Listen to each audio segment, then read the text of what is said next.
أعوذ بالله من الشيطان الرجيم. بسم الله الرحمن الرحيم. الحمد لله رب العالمين وصلى الله على محمد وآله الطيبين الطاهرين ولعن الله على أعدائهم أجمعين. أما بعد فقد قال الله سبحانه وتعالى في القرآن الحكيم. بسم الله الرحمن الرحيم. شهر رمضان الذي أنزل فيه القرآن هدى للناس وبينات من الهدى والفرقان. السلام علیکم ورحمۃ اللہ وبرکاتہ. حاضرین کرام، ناظرین کرام، ایک بار پھر آپ حضرات کی خدمت بابرکت میں حاضر ہیں. ماہ مبارک رمضان 1441 ہجری، اور اس رمضان میں لاک ڈاؤن جاری ہے، اور اس لاک ڈاؤن میں آپ حضرات سے گفتگو جاری و ساری ہے. ہمارا عنوان اور ہمارا موضوع اور ہمارا ٹاپک ان تقاریر میں اور اس گفتگو میں تفسیر قرآن ہمارا عنوان ہے. اسی کے حوالے سے آپ حضرات سے گفتگو ہے. اور کل چونکہ ایک مخصوص تاریخ تھی، آج کی تاریخ جو گزری ہے 14 رمضان، تو جس ذات سے وہ تاریخ منسوب تھی اسی ذات کا کل آپ حضرات کی خدمت میں تذکرہ کیا گیا. اور آج کی جو شب ہے، یہ شب بڑی بابرکت شب ہے، بڑی خوشی کی شب ہے. اسی لیے میں اولاً امام عصر عجل اللہ تعالی فرج شریف اور بعدہ تمام مومنین و مومنات کی خدمت میں ولادت بسعادت سبت اکبر حضرت امام حسن مجتبی علیہ السلام کی تہ دل سے مبارکباد پیش کرتا ہوں. جیسا کہ آپ حضرات کو بتایا گیا اور آپ سب جانتے ہیں کہ 15 رمضان سن 3 ہجری ولادت بسعادت کی تاریخ ہے. سبت اکبر ہمارے دوسرے امام حسن مجتبی علیہ السلام کی. لہٰذا آج آپ حضرات سے گفتگو ہے، اس میں جو معروضات آپ کی خدمت میں پیش کیے جائیں گے، کوشش کی جائے گی کہ وہ امام حسن مجتبی کے حوالے سے بات کی جائے. امام حسن مجتبی ماہ مبارک رمضان میں آپ کی ولادت ہے.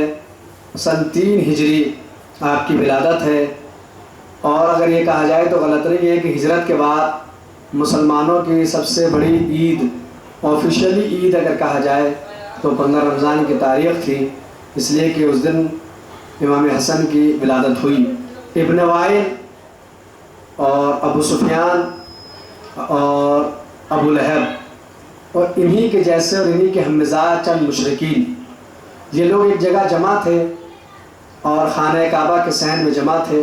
اور وہاں پر یہ کھڑے ہو کر مشرکین یہ بات کر رہے تھے کہ جو محمد ابن عبداللہ ہے صلی اللہ علیہ وآلہ وسلم، یہ جو دین لے کر آیا ہے، جو مذہب لے کر آیا ہے، یہ مذہب تو اب ختم ہو جائے گا، اس لیے کہ اس کے یہاں پہ کوئی اولاد نرینہ نہیں ہے. بیٹی کی بات نہیں کر رہے تھے، وہ بیٹے کی بات کر رہے تھے کہ کیونکہ اس کا کوئی وارث نہیں ہے تو لہٰذا اس کا دین ختم ہو جائے گا، اس کے جانے کے بعد اس کا دین مٹ جائے گا. یہ جو نیا دین لایا، نیا مذہب لے کے آیا، یہ ختم ہو جائے گا کیونکہ اس کے یہاں اولاد نرینہ نہیں ہے، اس کے یہاں کوئی بیٹا نہیں ہے. تو تاریخ جب لکھا تو میں ان سے کہنا چاہوں گا ٹھیک ہے بیٹا نہیں تھا، لیکن رسول کے دوست تو تھے، صحابہ کرام تو تھے. لیکن یہ مشرکین بھی اس بات کو جانتے تھے کہ جو رسول کا وارث ہوگا وہ رسول کی آل میں سے ہوگا، رسول کے دوستوں میں سے نہیں ہوگا، رسول کے صحابہ میں سے نہیں ہوگا، وہ رسول کی آل میں سے ہوگا. تو جب تانا دیا گیا رسول کو یہ، تو پھر پروردگار عالم نے کیا کہا، انا اعطیناک الکوثر، اے میرے حبیب ہم نے آپ کو کوثر عطا کیا. کوثر بمراد خیر کثیر عطا کیا. خیر کثیر کا مطلب یہ ہے کہ ہم نے آپ کو کثرت نسل عطا کی ہے. تو اگر یہ کہا جائے تو بالکل غلط نہیں ہے. اور سب سے اچھا جملہ، سب سے اچھا فقرہ یہی ہے کہ کوثر کی سب سے پہلی تفسیر بن کر اس دنیا میں امام حسن مجتبی تشریف لائے ہیں. اور جب آپ آئے ہیں تو پھر وہ ابتری کا تانا جو تھا، جو ابتری کا داغ لگایا ہوا تھا مشرکین نے، اسے اللہ نے دھو دیا. تو سب سے پہلے تفسیر بن کر آئے ہیں امام حسن مجتبیٰ سورہ مبارکہ کوثر کی. اور جب تشریف لائے آپ دنیا میں تو ایک بار کہتے ہیں کہ رسول اکرم گئے، رسول کے آغوش میں آپ کو دیا گیا. رسول نے اپنے امام حسن کے دہن میں اپنی زبان اقدس کو دیا، اور سب سے پہلی غذا جو بنی آپ کی وہ حضور اکرم کی زبان سے کا لعاب دہن نکلنے والا لعاب آپ کی سب سے پہلے غذا بنی ہے. امام حسن مجتبیٰ کے جو نام آپ کا لکھا گیا اس کے لیے روایات موجود ہے کہ جب آپ کی ولادت ہوئی ہے تو جبریل آیا ہے اور وہ ایک کپڑا لے کر آیا تھا پارچہ، جس کے اوپر آپ کا نام کندہ تھا، آپ کا نام لکھا ہوا تھا کہ اس بچے کا نام اللہ نے حسن منتخب کیا ہے، اور اس کا نام حسن رکھا. اور ایک بہت صاحبان ولا کے لیے فقرہ میں کہتا چلوں کہ حسن جو امام کا نام رکھا گیا تھا اس کے لیے فرمایا ہے علماء نے کہ اللہ کے ناموں میں سے ایک نام ہے. حسن اللہ کے ناموں میں سے ایک نام ہے، اور امام حسن سے پہلے یہ نام کسی کا نہیں تھا. بعد میں بہت حسن آئے، لیکن امام حسن سے پہلے کوئی بھی حسن اس دنیا میں نہیں آیا ہے. تو امام حسن کی ولادت 15 رمضان سن 3 ہجری. اب جو آیت ہم پچھلے 14 دن سے آپ کی خدمت میں پڑھتے چلے آ رہے ہیں، کیا کہا قرآن مجید نے؟ شہر رمضان الذی انزل فیہ القرآن، رمضان کا مہینہ کہ جس میں قرآن نازل ہوا. تو اب اس سے اچھا جملہ کیا کہا جائے، جو کہ جشن ہے، خوشی کی ہے. ظاہر سی بات ہے کہ اگر مجمع سامنے ہوتا تو اس حساب سے، لیکن میں یہ نہیں دیکھ رہا کہ میں صرف کیمرے کے سامنے بیان کر رہا ہوں. میں سمجھ رہا کہ نہیں، جتنے بھی لوگ مجھے سن رہے ہیں میں ان سب کے سامنے بیان کر رہا کہ قرآن مجید نے کہا کہ رمضان وہ مہینہ ہے کہ جس میں قرآن نازل ہوا. تو صرف قرآن صامت نازل نہیں ہوا ہے، بلکہ قرآن ناطق بھی رمضان ہی میں نازل ہوا ہے. جہاں قرآن صامت کے نزول کا مہینہ ہے، وہیں قرآن ناطق کے نزول کا مہینہ بھی ہے. اور اس سے بڑی اور فضیلت کیا ہے کہ باپ دنیا کے اندر جب تشریف لائے ہیں، والد محترم جب آئے تو اللہ کے گھر میں آئے، اور بیٹا جب آیا تو اللہ کے مہینے میں آیا.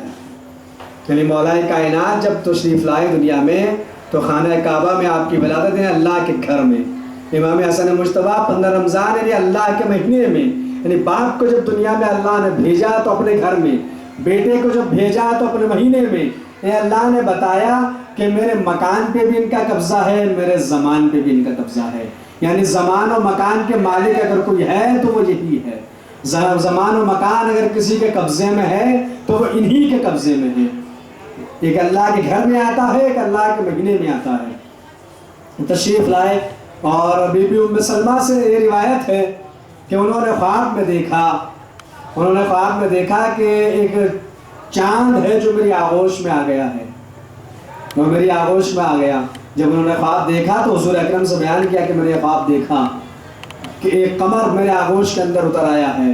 تو فرمایا کہ اس کی تعبیر یہ ہے کہ میری رخت جگر، میرا پارہ جگر، میری اکلوتی بیٹی فاطمہ الزہرا سلام اللہ علیہا کے یہاں آج میرا بڑا نواسہ دنیا میں آئے گا، اس کی یہاں ولادت ہوگی.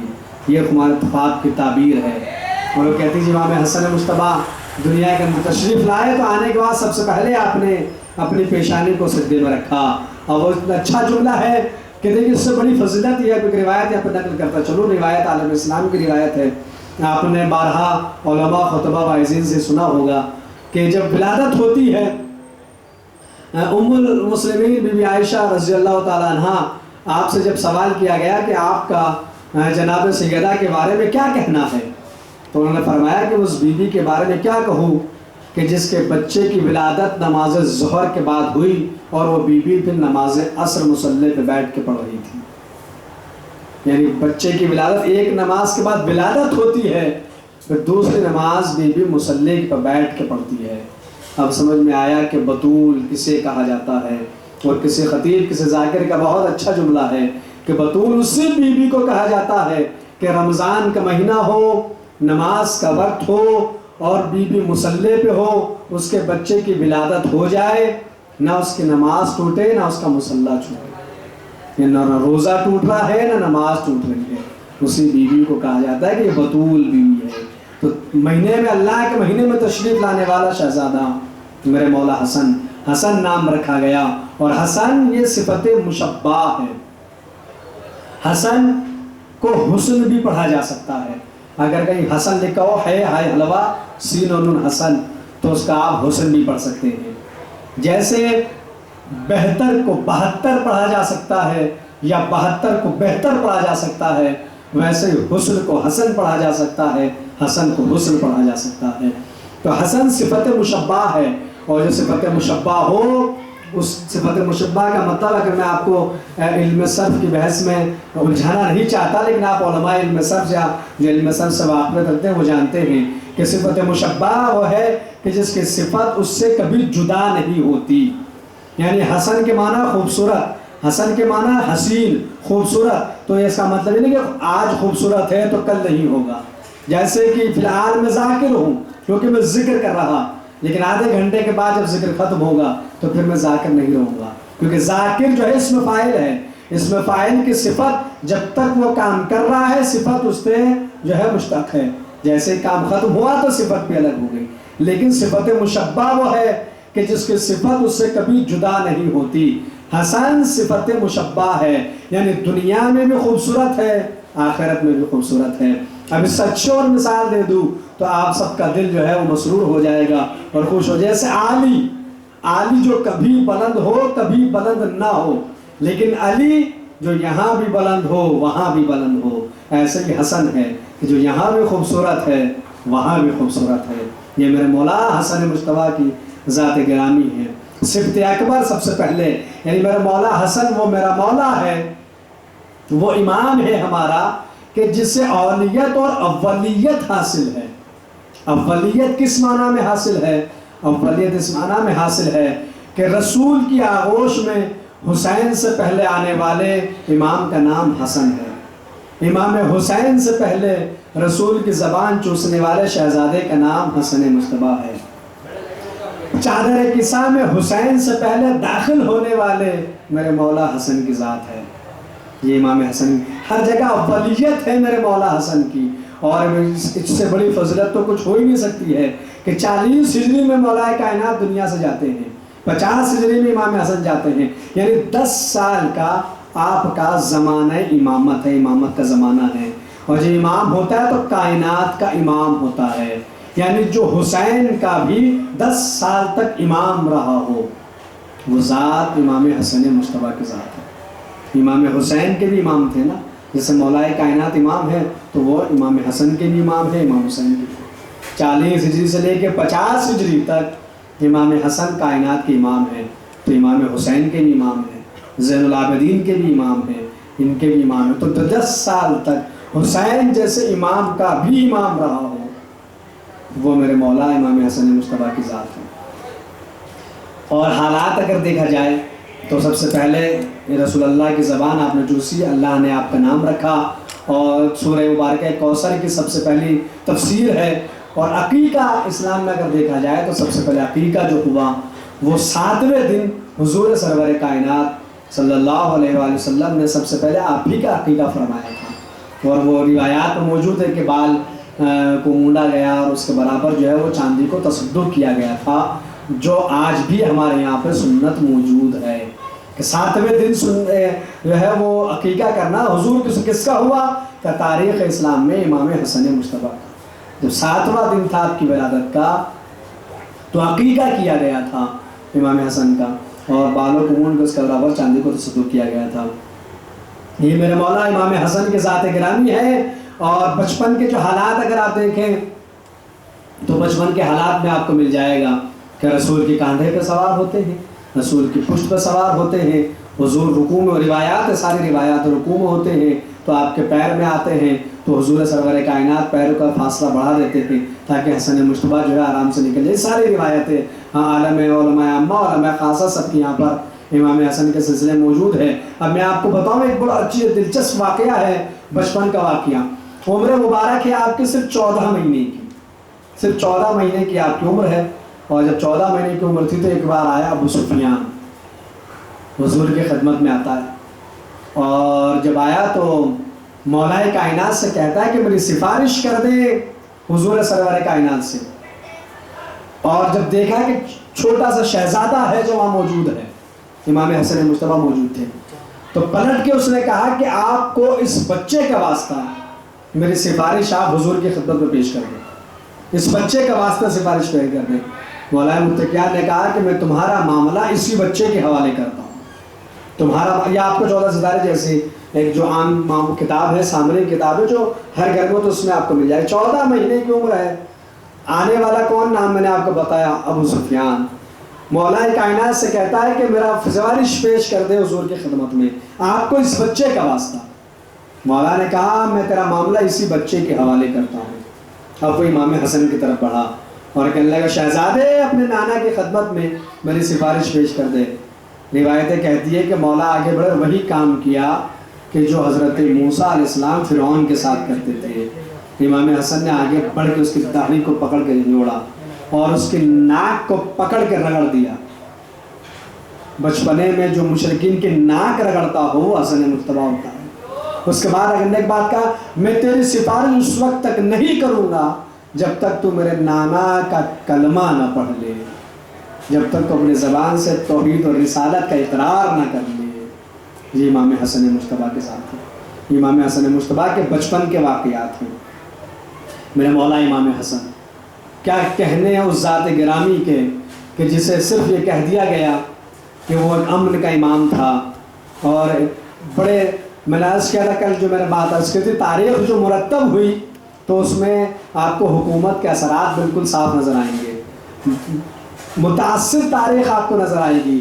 کیا کہا گیا کہ دونوں بھائیوں کے مزاج میں فرق تھا، ایک نے صلح کر لی تھی ایک نے جنگ کر لی تھی، ایک امام امن ہے ایک امام امن نہیں ہے، ایک نے امن چاہا ایک نے امن نہیں چاہا۔ یہ ساری باتیں لکھی گئی۔ حالانکہ اگر آپ دیکھا جائے تو حضور سرور کائنات حضرت محمد مصطفیٰ صلی اللہ علیہ وآلہ وسلم رسول اکرم کی حدیث ہے، آپ نے اپنی شباہت کو تقسیم کیا ہے اور حضور کی حدیث یہ ہے کہ سر سے لے کے ناف تک حسن میری شبیہ ہے، کیونکہ یہ کہا جاتا ہے کہ رسول سے سب سے زیادہ مشابہ کوئی اگر تھا تو امام حسن مجتبیٰ کی ذات ہے۔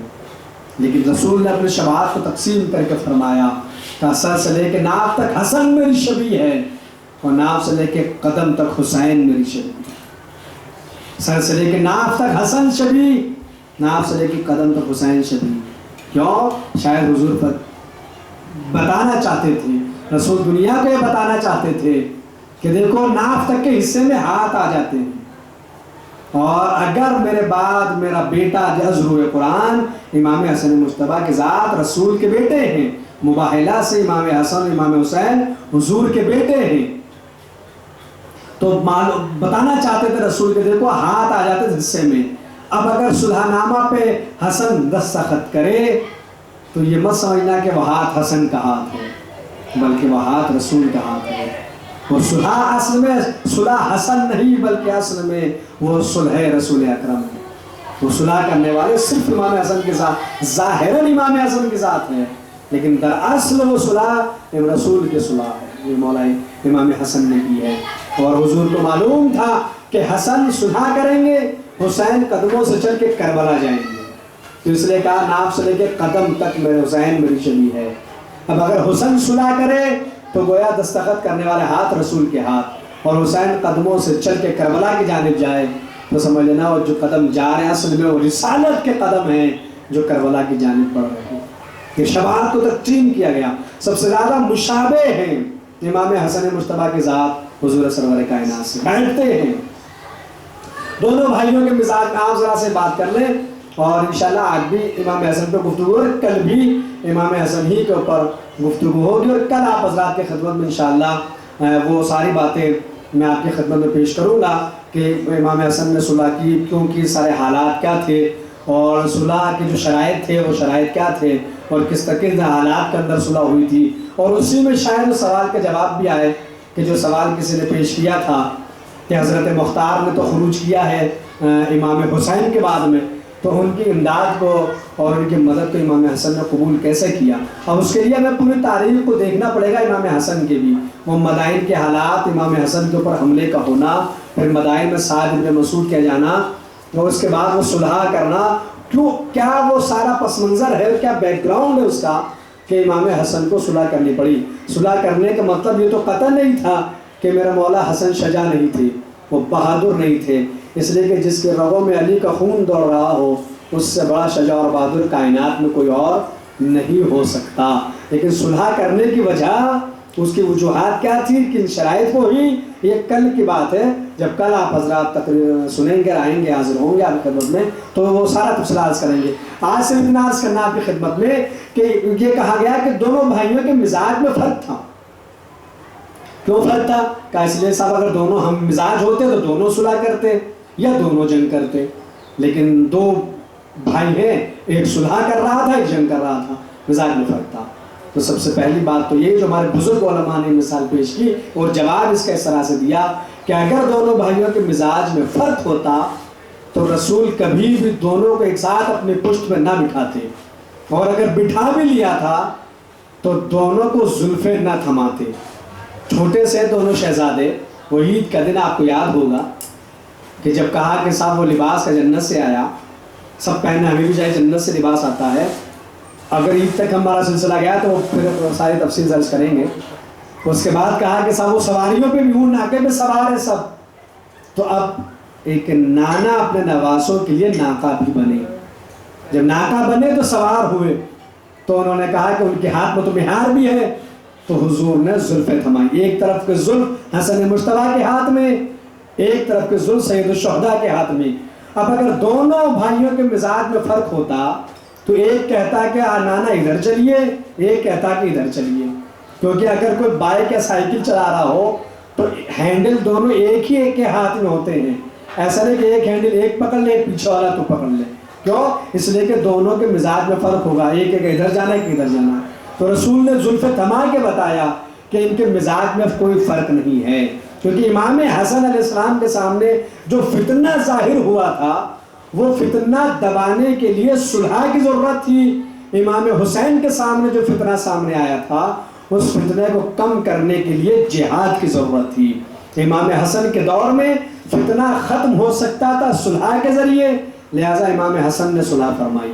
امام حسین کے دور میں امام نے دیکھا کہ اب تلوار کا اٹھانا ضروری ہے، لہٰذا امام نے جو ہے وہ جنگ کی ہے۔ دونوں کے بھائیوں میں کوئی مزاج میں کوئی فرق نہیں تھا، اس لیے کہ ان کے مزاج میں فرق ہوتا ہے جو بندوں کے بنائے ہوئے ہوتے ہیں، جو اللہ کے بنائے ہوئے ہوتے ہیں ان کے مزاج میں کوئی فرق نہیں ہوتا۔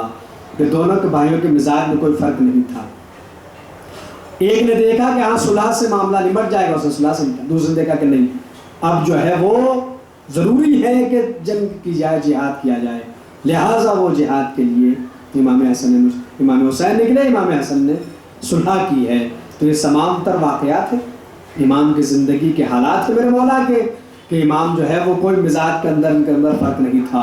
صلح جو کی گئی تھی، اب وہ صلح کا عنوان کل ہے، وہ پورا میں چاہوں گا کہ آخر میں ایک جملہ بھی میں آپ کو آج کے تقریر کے آخر میں ایک جملہ سناؤں گا، اور اسی جملے سے ہم جو ہے کل جو ہے وہ متصل ہو جائیں گے۔ امام حسن مجتبیٰ، سخاوت آپ کی، سخی اتنے ہے کہ آپ کا لقب ہے کریم اہل بیت، ابو محمد آپ کی کنیت ہے، اور آپ کا لقب کیا ہے؟ آپ کا لقب طیب بھی ہے، تقی بھی ہے، طاہر بھی ہے، صدیق اکبر بھی آپ کا لقب ہے۔ اس میں ایک لقب ہے کریم اہل بیت، کریم اہل بیت۔ اور سخی، اس سے اچھا جملہ صاحبان ولا اور صاحبان مودت اور اہل بیت کے چاہنے والوں کے لیے نہیں ہو سکتا کہ اتنا سخی ہے میرا مولا حسن کہ آج بھی اگر دسترخوان لگتا ہے تو امام حسن کے نام کا دسترخوان، اتنا کریم اہل بیت، دسترخوان جاری و ساری رہتا تھا امام حسن مجتبیٰ کا۔ اور وہ بڑا مشہور واقعہ ہے جو آپ حضرات نے سنا کہ ایک آتا ہے اور آنے کے بعد اس نے کہا کہ مجھے کھانے کی ضرورت ہے، مدینے کا واقعہ ہے، کھانا چاہیے۔ اور یہ واقعہ جو میں سنا رہا ہوں یہ اگر آپ گوگل پہ سرچ کریں گے تو اس گوگل پہ بھی آپ کے واقعہ مل جائے گا جو میں آپ کو خدمت پیش کر رہا۔ کہ آتا ہے وہ، اور آنے کے بعد اسے دیکھا کہ ایک بیٹھا ہوا ہے شخص، اور وہ گھٹنے سے روٹی کو توڑتا ہے، پانی میں ڈبو کے کھاتا ہے۔ پوچھا کہ بھائی کچھ کھانے وانے کے لیے کوئی ایسی جگہ ہے کہ جہاں پہ کچھ مل جائے؟ تو فرمایا کہ ہاں ایک گھر ہے، وہاں پہ ایک شہزادہ ہے جس کا دسترخوان جاری و ساری ہے، چلے جاؤ۔ وہ آیا، اب وہ کرتا کیا تھا؟ وہ کرتا یہ تھا کہ تھوڑا تو کھاتا تھا، تھوڑا جو ہے وہ رکھ لیتا تھا۔ کچھ کھاتا تھا کچھ رکھ لیتا تھا.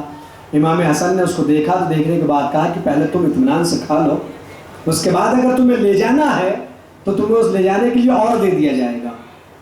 تو اس نے کہا کہ میں اپنے کسی کے لیے نہیں لے کے جا رہا ہوں. کہا کہ پھر کہا جب میں داخل ہوا تھا شہر میں نے دیکھا کہ ایک شخص ہے جو گھٹنوں سے روٹی کو توڑتا ہے اور پانی میں ڈبو کے کھاتا ہے. تم یہ کھانا اس کے لیے لے جانا چاہتا ہوں کہ صاحب تم سوکھی روٹی کھا تو یہ کھا لو. امام حسن مسکرائے. مسکرانے کے بعد کہا کہ اے شک یہ دسترخوان اسی شخص کا تو ہے، یہ دسترخوان اسی کا تو ہے. کہا کہ میں نہیں سمجھا کہ کون ہے. کہا وہ ہمارا مولا کائنات کا امیر حضرت علی بن ابی طالب، یہ انہی کا تو دسترخوان ہے اور میں ان کا فرزند ہوں. حسن مجتبیٰ جی میں دسترخوان انہی کا دسترخوان ہے. کہا کہ پھر کہا کہ یہ ہماری سخاوت ہے. کہا نہ کسی نے آ کے مولا کائنات سے کہ حاتم بڑا سخی تھا. کہا اچھا کیسا سخی تھا؟ کہا کہ ایک سائل کو 70 دروازوں سے دیا کرتا تھا. تو فرمایا کہ یہ سخاوت نہیں، یہ سخاوت کی توہین ہے. یہ جود و سخاوت نہیں ہے، اس کی توہین ہے. کہا مولا پر سخاوت کیا ہے؟ کہ سخاوت یہ نہیں کہ ایک سائل کو 70 دروازے سے دیا جائے، بلکہ سخاوت یہ ہے کہ ایک ہی دروازے سے اتنا دے دو کہ 70 دروازوں پہ جانے کی ضرورت ہی نہ پڑے. یہ مولا یہ امام حسن کریم اہل بیت ہے میرا مولا. اللہ اکبر. اسی لیے آج تک دسترخوان اگر لگتا ہے تو کیا کہا جاتا ہے؟ دسترخوان امام حسن. یعنی کرامت اور جود و سخاوت جاری و ساری ہے. آج بھی اگر ہم دعا کیا کرتے ہیں کہ روزگار میں برکت تھے امام حسن کے دسترخوان کے صدقے میں. یہ کریم اہل بیت میرے مولا حسن کے ساتھ ہے. یہ کریم اور خلق کا اتنا عظیم ہے، یہ سخاوت ہے. اور اگر آپ میرے مولا کا مزاج دیکھیں، خلق دیکھیں، کردار دیکھیں تو کردار کا بھی بڑا مشہور واقعہ ہے تاریخ کا. کیا مشہور واقعہ ہے؟ کہ شامی آتا ہے اور امام حسن کی خدمت میں آنے کے بعد میں ایک سوال یہاں پہ رک کے واقعہ سنانے سے پہلے کرنا چاہتا ہوں. کیا اس دنیا میں کوئی ایسا بیٹا ہے کہ اسی کے منہ پہ اس کے باپ کو برا بھلا کہا جائے، سب کو شتم کیا جائے، گالی گلوچ کی جائے اور وہ مسکراتا رہے؟ دور حاضر میں اگر آپ دیکھیں گے تو ایسا بیٹا آپ کو نہیں ملے گا. آپ کسی کے باپ کو اس کے منہ پہ برا کہہ کے تو دیکھو، اور اگر جب حال یہ ہو کہ باپ دنیا سے جا چکا ہو اس کے بعد اگر کوئی کہہ کر دیکھے تو کیا کہے گا؟ مرنے اور مارنے کو تیار ہو جائے گا. میرے منہ پہ میرے باپ کو برا کہتا ہے. لیکن شام سے آنے والا مولا کائنات کو پہ سب کو شتم کرتا ہے امام حسن کے منہ، سبت اکبر میرے مولا حسن کے منہ برا بھلا کہتا ہے. پلٹ کے کیا کہتے ہیں؟ تو مسافر ہے، اگر تجھے سواری کی ضرورت ہے تو میں تجھے سواری دے دیتا ہوں، اگر تو بھوکا ہے تو آ میں تجھے کھانا کھلا دیتا ہوں. کیا تیرے پاس رہائش رہنے کے لیے کوئی جگہ ہے؟ نہیں ہے تو حقیر کا گھر حاضر ہے، میرا گھر حاضر ہے. اگر تجھے زیادہ راہ چاہیے تو زیادہ راہ موجود ہے. یعنی جس چیز کی تجھے حاجت ہے بتا، میں تیری تمام حاجتوں کو پورا کروں گا.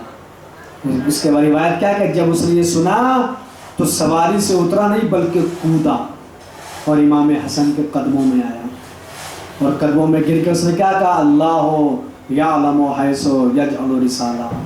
اللہ بہتر جانتا تھا کہ رسالت کو کس گھرانے میں قرار دینا ہے.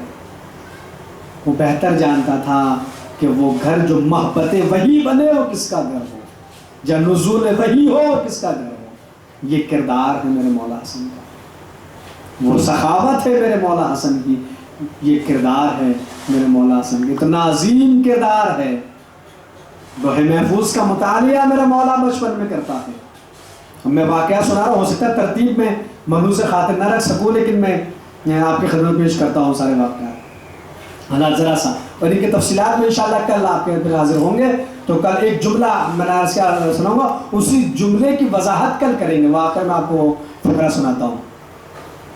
کیا لوح محفوظ کا مطالعہ کرتے ہیں، آغوش مادر میں لوح محفوظ مطالعہ کرتے ہیں، جاتے ہیں نانا کا جو سنتے وہی آتی ہے تو وہی کی تفصیلات آ کے مادر گرامی کی آغوش میں بیٹھ کے سناتے ہیں، مادر گرامی کی آغوش میں سناتے ہیں. لیکن ایک جملہ میں کہنا چاہوں گا اور یہ پیغام ہے تمام تر عالمی دنیا کی ہر ماں کے لیے پیغام ہے کہ امام حسن مجتبیٰ جب آتے تو جناب سیدہ پوچھتے بیٹے کہاں گئے تھے، کہاں گئے تھے؟ بتاتے تھے کہ نانا کا بیان سننے گئے تھے۔ تو جب تک مائیں اپنی اولاد سے یہ سوال، کہ کتنا بڑا سوال ہے کہ ایک ماں اپنے بیٹے سے پوچھتی ہے کہاں گئے تھے۔ ہر ماں اگر اپنے بیٹے سے سوال کرے کہ تم گھر کے باہر گئے تھے تو کہاں گئے تھے، تو پھر کوئی بھی بیٹا آوارہ نہیں ہوگا، کوئی بھی بیٹا دیوانہ نہیں ہوگا، کوئی بیٹا بگڑے گا نہیں۔ آج آپ دیکھ ڈالیے آ کے ماں باپ کہتے ہیں ہماری اولاد ہمارے ہاتھ سے نکل گئی ہے، ہمارے کنٹرول میں نہیں ہے۔ کیوں؟ اس لیے کہ بچپن سے آپ نے اس طرح سے پرورش نہیں کی جیسے ایک ماں اور ایک باپ کو کرنا چاہیے تھی۔ جناب سیدہ معصومہ، بیٹا معصوم، خطا کا کوئی امکان نہیں، لیکن اس کے باوجود ہمیں بتانے کے لیے کہ پرورش کیسی ہوتی ہے۔ کہاں تھے؟ نانا کا بیان سن رہے تھے۔ اچھا تو بتاؤ نانا نے کیا کہا؟ کہیں ایسا تو نہیں کہ ہم پوچھے کہ کہاں گئے تھے اور بیٹا کہتا میں تو مجلس میں گیا تھا۔ اچھا مجلس میں گئے تھے، پتہ چلا وہ مسجد زہرا مجلس گئے ہی تھا، وہ تو نالے پہ پورا گھنٹہ بیٹھ کے آ گئے گھر میں۔ لیکن اگلا سوال جب اس سے کیا جائے گا اچھا بتاؤ تو مجلس میں بیان کیا ہوا، اب پتہ چلے گا کہ وہ مجلس میں فرش اعظم پہ بیٹھا تھا یا نہیں بیٹھا تھا۔ اگر وہ محفل میں گیا تھا تو وہ فرش مسرت پہ بیٹھا تھا یا نہیں بیٹھا تھا۔ ایسا تو نہیں تھا کہ وہ نالے پہ دوستوں کے ساتھ گپ شپ کر کے واپس گھر کے اندر آ گیا، اور تبرک تو ہاتھ میں تھا ہی اس کے، مل گیا۔ جیسے آج ہمارے یہاں جو ہمارے فرض صاحب نے تبرک کا انتظام کیا، ماشاءاللہ اللہ ان کے روزگار اور کاروبار میں برکتیں دے، ان کے گھر میں اللہ برکت رحمت نعمت نازل فرمائے۔ تو صاحب دی کے تبرک لیا۔ لیکن دوسرا سوال کہاں گئے تھے؟ نانا کا بیان سے بتاؤ تو نانا نے کیا کہا۔ اب آج بھی اگر کوئی ماں، ہر ماں اپنے بیٹے سے کہاں گئے تھے مجلس میں، بتاؤ کیا بیان کیا گیا۔ تو پہلی بات تو یہ ہے کہ جب یہ سوالات کیے جائیں گے تو بیٹے کو معلوم ہوگا کہ گھر جا کے جواب دینا ہے۔ پہلے تو بتانا ہے کہ میں کہاں گیا تھا، اور اگر مجلس میں گیا تھا یا محفل میں تو یہ بھی بتانا ہے کہ کیا بیان ہوا۔ تو اس میں ہم جیسے ذاکرین کا بھی فائدہ ہے کہ ان کی بات کو توجہ کے ساتھ سنا جائے گا کہ ہاں نہیں، گھر جا کے ہمیں بتانا ہے کہ یہ بیان کیا گیا تھا۔ تو یہ میرے عزیزوں کتنا بڑا سوال ہے سامنے کا، لیکن بہت بڑا سوال ہے۔ ساری پرورش کی بنیاد اور نیو رکھ دی جناب سے پوچھ کر۔ معصومہ ماں، معصوم بیٹا، کوئی خطا کا کوئی امکان نہیں، پھر بھی ہمارے لیے سوال بتاتے ہیں۔ اور پھر وہ بڑا دلچسپ، بڑا خوبصورت، بڑا حسین واقعہ مولا کائنات نے خواہش ظاہر کی کہ میں بھی اپنے بیٹے کی زبان سے وہ تذکرہ سننا چاہتا ہوں۔ جیسے آج ہی ہوتے ماں باپ کہ دل میں بڑی تمنا ہوتی ہے کہ ان کا بچہ چھوٹا سا ہو تو وہ ربائی پڑھے، قطع پڑھے تو ماں بھی سنے، باپ بھی سنے، جو دل مسرور ہوتا ہے کہ ہمارا بیٹا کتنا اچھا پڑھ رہا ہے، ہماری اولاد کتنی اچھی ہے نا۔ ہر ماں باپ کا ایک ظاہر سی بات ہے کہ یہ دل ہوتا ہے اور ان کا دل چاہتا ہے۔ مولا کائنات نے کہا جب بتاتی تھی جناب حسن جب گھر میں آتے تو اس طرح بیان کرتے، کہہ رہے میں بھی سننا چاہتا ہوں۔ ایک دن آ گئے، تشریف لے آئے گھر کے اندر، امام حسن سے پہلے داخل ہوئے اور آپ حجرے میں تشریف فرماتے، صحن خانہ میں امام حسن آئے، بیٹا کہاں؟ نانا کا سناؤ تو۔ اب روایت یہ کہتی ہے کہ مرتبہ بولتے، اب میں یہ نہیں کہوں گا زبان رکنت کر گئی تھی یا رک گئی تھی یا اٹک گئے تھے بلا وہ، لیکن ہاں اتنا ضرور ہے جو آپ کو روایت مل جائے گا، امام حسن رکے۔ جب رک گئے تو پوچھا ماں نے، بیٹا کیوں رک گئے؟ کہ ایسا محسوس ہوتا ہے کہ آج میرے پدر بزرگوار بھی میرے بیان کو سن رہے ہیں۔ مولا کائنات جب سنا تو روایت کہتی ہے کہ دوڑتے ہوئے گئے، اپنے بیٹے کو سینے سے لگا لیا، پیشانی کا بوسہ دیا اور دعائیں دی۔ یہ امام حسن کے واقعات ہیں جو بچپنے کے واقع، یہ کردار اور میرے مولا کی سخاوت، میرے مولا کا یہ خلق، یہ اخلاق، یہ کردار امام حسن مجتبیٰ کا، اور جن کے لیے کہا جاتا ہے کہ امام عمرو تھے، ان کی شجاعت کے اوپر جو ہے وہ انگشت نمائی کی گئی۔ جو لوگ ابھی صاحبان بلا اگر میری بات سن رہے تو انہیں کہنا چاہوں گا، جسے بھی اگر کوئی بھی امام حسن کی شجاعت کے اوپر اگر کسی کو ڈاؤٹ ہو تو آئیے کربلا میں آ کے حضرت قاسم کی جنگ دیکھ ڈالیے، پتہ چل جائے گا کہ جب بیٹا اتنا بہادر ہے 13 سال کی عمر میں تو باپ کتنا شجاع اور بہادر ہے۔ لیکن ہاں صلح اس لیے کی کہ اس وقت جو فتنہ تھا اس کو دب جاتا، وہ صلح کے ذریعے اسے دبا دیا گیا۔ ایسا نہیں ہے کہ صلح سے ذوالفقار کا کام لیا گیا ہے، یہ میرے مولا حسن ہے۔ اور وہ ایک بڑا مشہور واقعہ ہے، وہ ہمارے صاحب نے مجھ سے کہا کہ وہ پڑھ دیجیے گا، تو پڑھتا، حالانکہ میرا کوئی ارادہ نہیں تھا اس کو بیان کرنے کا، لیکن بھائی ہمارے پروگرام کے آرگنائزر ہیں، اب ان کی بات تو ماننی پڑے گی. وہ اکیلے تو سن رہے ہیں، باقی تو کیمرہ لگے انہیں اکیلے کو سنا رہے ہیں. انہوں نے کہا پڑھ دیتے. بڑا مشہور واقعہ ہے، لیکن اس میں بڑا خوبصورت واقعہ بھی ہے وہ، اور اسی میں بات ختم کرتے ہیں. باقی کل ایک وہ جملہ ہے، اس کی وضاحت کل ہوگی. واقعہ کیا ہے کہ حاکم شام یہاں یہ تھا کہ وہ دولت بانٹتا تھا اپنی، اور ایک بار اس نے امام حسن کو دربار میں بلایا، اور جب بلایا اس نے امام حسن کو دربار میں، تو وہ اب ظاہر سی بات ہے کہ وہ خطابت کا فن خطابت ہے، فن ذاکری تو مجھے دکھانا مقصود نہیں ہے، کیونکہ حالانکہ میں پڑھی سی انداز بناؤں کو جشن کے انداز میں، لیکن مجھے معلوم ہے کہ درسی انداز میں ہی مجھے آپ کو بیان کرنا ہے. اب وہ شاید یوٹیوب پہ وہ مجلس ہے جس میں واقعہ میں نے پڑھا ہے، وہ خطابت اور ذاکری کے انداز میں، لیکن فی الحال درسی انداز میں، چونکہ وہ ہمارے بھائی ہیں، انہوں چھوٹے بھائی نے کہا تو عرض کر دیتے ہیں کہ مجھے اس نے کہا کہ امام حسن کو بلایا گیا اور درباریوں سے کہا کہ مثلا دربار میں آئے تو کوئی بھی ان کے احترام میں کھڑا نہ ہونا، کوئی بھی کھڑا نہ ہو، سب بیٹھا رہے اپنی جگہ. تو روایتیں کہتی ہے، اور دربان جو لگے ہوئے تھے دروازے پہ، ان سے کہا کہ پردہ مت اٹھانا، حسن خود پردہ ہٹا کے داخل ہوں گے. روایتیں کہتی ہیں جیسے ہی فرزند زہرا نے قدم رکھا، ایک بار ہوا کا جھونکا چلا تو ایک پردہ ادھر اٹھا، ایک پردہ ادھر اٹھا. سب سے پہلا جملہ میرے مولا نے یہی کہا حاکم شام کو کہ یہ تیری رعایا ہے اور یہ حسن کی رعایا ہے. تو اپنا حکم ان پہ چلا سکتا ہے، لیکن پوری کائنات پہ تو ہمارا حکم چلتا ہے. منع کیا تھا کوئی احترام میں کھڑا نہیں ہوگا، لیکن سب سے پہلے خود کھڑا ہو. اور جب وہ کھڑا ہوا تو سارے درباری کھڑے ہو گئے. جب سب درباری کھڑے ہو گئے، امام حسن کے جانے کے بعد پھر غصہ ہوا. جب میں نے منع کیا تھا پھر کیوں کھڑے ہو گئے؟ تو کسی نے پوچھ لیا ڈرتے ڈرتے، بھائی ہو سرکار کیوں کھڑے ہو گئے تھے؟ کہا میری تو مجبوری تھی. کاہے کی مجبوری تھی؟ کہا میں نے دیکھا کہ حسن کے پیچھے ایک دیو نما کوئی شخص آ رہا، اور اس نے مجھے آگے کہا احترام میں کھڑا ہو ورنہ تیرے اصلی باپ کا نام بتا دوں گا کون ہے. تو میری تو مجبوری تھی کھڑا ہونا. یہ سارے واقعہ تاریخ کے اندر ہے، موجود ہے لفظ. کہا تو میری تو مجبوری تھی. اور کھڑا ہونے کے بعد اس نے دیکھا کہ تقسیم کر رہا ہے، دولت بانٹ رہا ہے. دولت ایک انبار لگا ہوا تھا، اور جب شام ڈھلنے لگی تو کہنے لگا کہ فرزند رسول، جتنا میں نے میرے پاس کبھی دولت کی کمی نہیں ہوئی، اس لیے کہ میں ہندا کا بیٹا ہوں. اب یہ لفظ ہندا کا بیٹا ہوں، اس کی بھی وضاحت ہے. اب شاید میں آن کیمرہ یا آن ممبر پہ یا کیمرے پہ بیان نہ کر سکے، لیکن اگر کوئی آ کے پوچھے تو اس کی بڑی تفصیلات ہے. علامہ علی حیدر صاحب تاریخ ائمہ میں انہوں نے پوری ڈیٹیل اس کی وجہ بیان کی کہ یہ اس نے کیوں کہا تھا کہ میرے پاس دولت کی کمی نہیں ہوتی، اس لیے کہ میں ہندا کا بیٹا ہوں. بڑے دلچسپ وضاحت انہوں نے اس کی ہے. اور میرے پاس کمی نہیں ہے، جتنا میں نے صبح سے سب کو دیا ہے اتنا میں آپ کو اکیلے کو دیتا ہوں، لے جائیے، یہ سارا آپ کا ہے. امام حسن مجتبیٰ اٹھے. جیسے اٹھے تو ایک نے آپ کی نالین کو سیدھا کیا، آپ کی جوتیوں کو سیدھا کیا. جب اس نے جوتیاں سیدھا کی تو امام حسن نے کہا ہم بنی ہاشم ہے، مفت میں کسی کی خدمت قبول نہیں کرتے. بنی ہاشم میں مفت میں کی خدمت لے لی، اور مفت میں خدمت کسی کی وصول نہیں کرتے.